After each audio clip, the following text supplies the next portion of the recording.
Anak, praise God. Sa wakas, dinalaw na ako ulit ng anak ko, Isaac. Ngayong Martes, Ano? Sabi ng tatay ko, halimaw ang mga atubaw.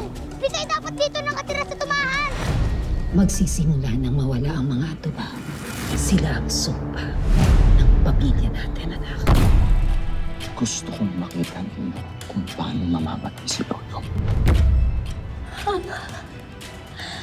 What a very good boy.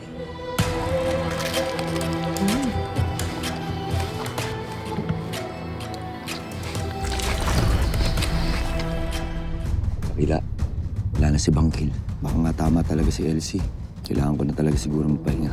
Pero iniisip ko, Dakila, paano pag kami nangailangan ng tulong ko?